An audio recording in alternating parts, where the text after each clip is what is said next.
Sure. And I think to actually understand it with clarity, I want you to explain how GPT works from a first principles perspective, because then we can build on to how terrorists can use the same program that school students are using today for the sake of the school project.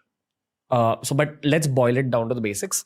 I'll have a shot at it based on what our common friend Dr. Ritesh Malik had explained on this very show, which is that basically a very raw way of understanding AI is you're trying to mimic a human brain, but through building machinery. Now, your brain is a collection of neurons, which could be understood as transistors or could be understood as yes and no gates. Like everything is in binary. That's the basis of how computers work in general.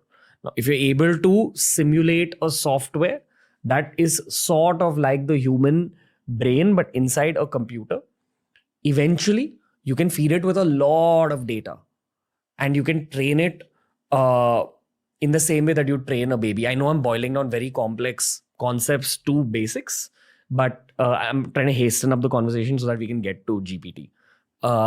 You train the software in the same way that you train a baby. You say, this is the color red, this is the color blue, this is the color yellow. And eventually it starts recognizing different colors as that's red, that's blue, that's yellow. Very rudimentary, a way of explaining it.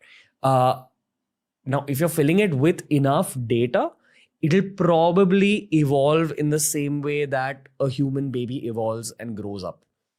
Now, the thing is, if you feed it even more data, eventually it can get the intelligence of a human adult, which is what we are seeing with GPT, or it can at least make itself be perceived to have the intelligence of a human adult. The reason this was difficult, even though AI in theory was possible in 1950, was because of the hardware side of things.